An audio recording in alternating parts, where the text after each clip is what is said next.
저는 장애를 겪었지만 그 장애에 대해서 당당히 받아들이곤 했었습니다. 뭐 장애가 나만의 잘못은 아닐 테고 100년을 살아가면서 뭐 장애를 겪을 수가 있겠지 하는 생각으로 그렇게 마음을 먹으면서 당당하게 살아가고자 했었던 거죠. 그러다 보니 마음에는 어느 순간 감사가 일어나게 되고 감사하는 마음이 생겨났었던 거죠. 그러면서 꾸준히 감사 일기를 쓰게 되기도 했었고요. 그렇게 코너에 몰린 듯한 내 삶이 조금씩 변화되기 시작했습니다. 세상을 향해 걸어 나갈 수 있을 것 같은 용기가 생겨난 거죠. 조심스럽게 한 발자국씩 발걸음을 떼었습니다. 얼음판 같았던 세상이 나를 품어주었습니다. 그것은 세상을 향해 던진 간절한 나의 소망에 대한 응답이었습니다. 블로그에 10일간 쉼없이 글을 채우던 마지막 날 나는 커다란 선물을 받았습니다. 책을 쓰기로 결심했고 그것은 어떤 판단의 의지도 없이 바로 실행에 옮겨졌습니다. 내 인생의 가장 힘든 시기를 보낸 장애인으로서 차별받고 편견에 휩싸였던 내 삶을 주제로 책을 쓰기 시작을 했습니다.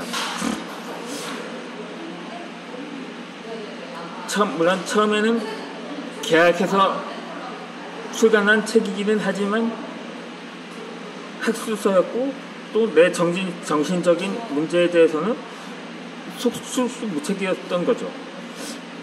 부끄럽지만 부끄럽지 않은 내 삶의 일부를 세상에 공개하기로 다짐한 이상 나는 이미 작가가 되어 있었습니다. 글을 쓰기 시작한 뒤로 내 삶의 많은 부분이 변화되었습니다. 나는 다짐을 계기로 주변에 선포하기 시작했습니다.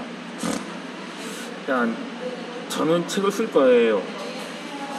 제가 가장 아팠던 장애라는 병을 책으로 써서 많은 사람들을 살릴 수 있는 기회를 만들 거예요. 그렇게 간절하면 기회를 만들고 기회는 곧 성과를 만듭니다. 나의 선포가 마치 메아리처럼 울려 퍼졌고 나는 그 안에서 커다란 용기를 얻게 되었습니다. 책을 쓰며 작가로서의 새 삶이 펼쳐졌습니다.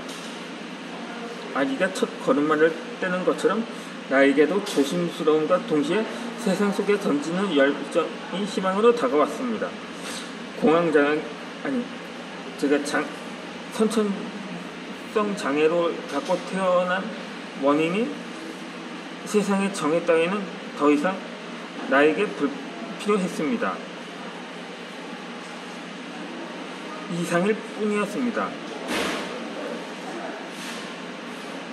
책을 쓰는 과정은 그동안 내가 아파왔던 상처를 치유해야 하는 시간이었습니다.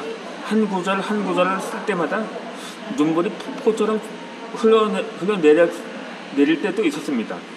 아팠던 내 모습도 가였고 그것을 이겨내기 위한 나의 노력이 대견해서였습니다. 물론 그것은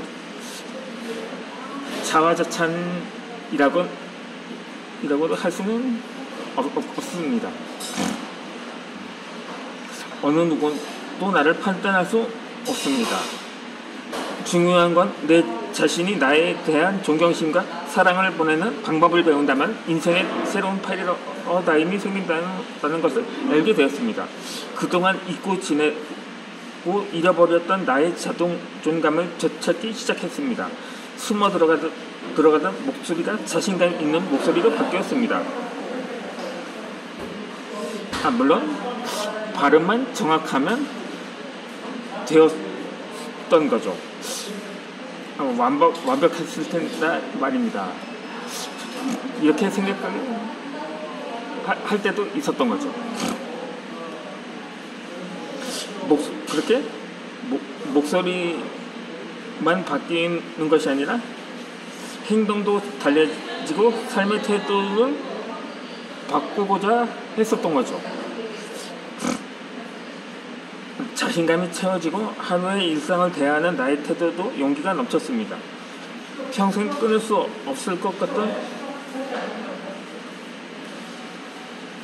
약도 모조리 끊게 되었습니다. 물론 어렸을 땐 감기를 많이 알아서 거의 감기약은 거의 매일 주식처럼 복용하다시피 했었던 적이 있었거든요. 그 외에 다양한 병치레가 있었기 때문에 거의 약을 달고 살았다고 해도 과언은 아닌 거죠. 그래서 단지 책을 쓰기로 다짐했던 것이 나를 전혀 다른 삶의 방향으로 인도하고 있었습니다. 그렇게 삶의 많은 부분이 변화되기 시작하면서 작가로서의 삶을 사는 나에게 지인들은 물론 심지어 식구들조차도 믿기지 않는다는 표현을 자주 했습니다. 나 역시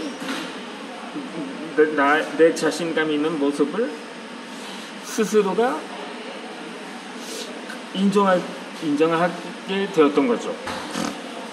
가족들의 정서적 지지가 나를 다시금 업그레이드하게 했습니다.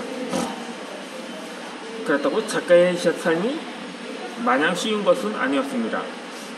어느 날은 머리를 쥐어짜도 한 글자도 써내려가지 못하는 난관에 접하기도 했습니다. 하루 정도 휴식을 갖고 머리를 맑게하면 또다시 나는 작가가 되어 한 줄 한 줄 채워 나갔습니다. 그것은 마치 인생에 던진 나의 용기는 발걸음과도 같았던 거죠. 아직 그래도 떠오르지 않는다면 한 장기간의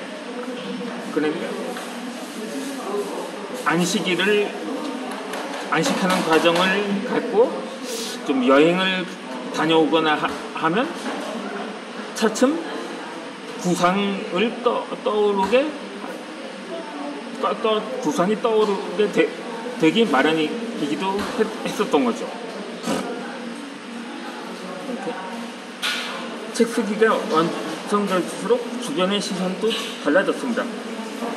그렇게 선천적 장애를 갖고 있는 환자로서 늘 걱정해줘야 하는 모습이 아닌 작가로서의 나를 대단하게 생각해주는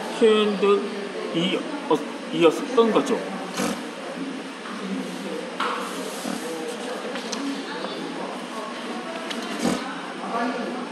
나는 그 안에서 더욱 힘이 나고 세상을 살아갈 수 있는 에너지도 채울 수 있게 되었던 것입니다.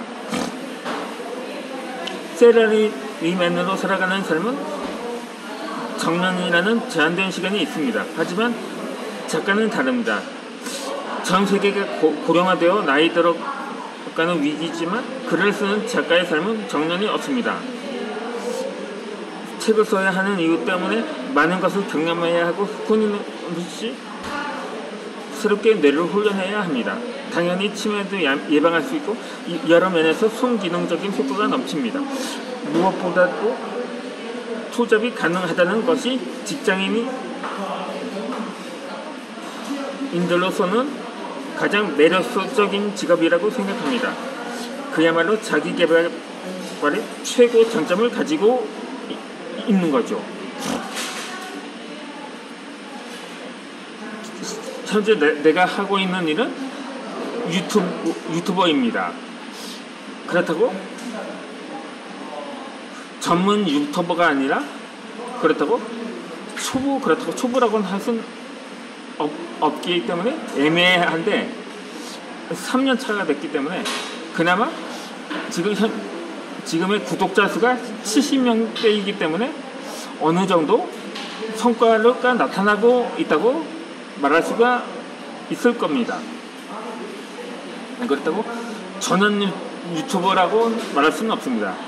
제가 유튜버를 하게 된 계기가 제가 출간한 책을 홍보하기 위해서인데, 비록 자갑 출판된 책이긴 하지만 어느 정도 이를 통해서 나의 존재와 작품 세계를 알리고자 했었던 거죠. 그동안 나의 삶을 되짚어보면 결코 순탄치만은 않았습니다. 물론 저희 가정은 IMF도 피해갈 수 있었지만 이어서 발생한 카드 대란은 저희 가정의 경제에도 그에 영향을 미쳤던 거죠. 하지만 나는 거기서 주저앉지 않았습니다. 작가는 매력이 넘치는 직업으로서 내 삶의 얼룩진 아픔도 글을 통해 치유받을 수 있고, 거기서 멈추지 않고 한계를 뛰어넘는 자신을 발견할 수 있기 때문입니다.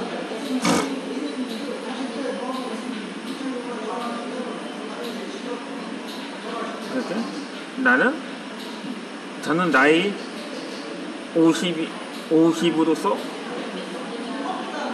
새롭게 50이 되기 전에 새롭게 유튜버라는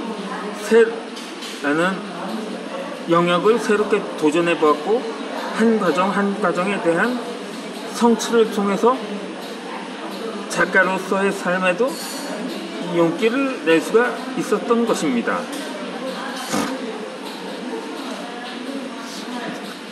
그러면 영상을 이어서 올려드리도록 하겠습니다.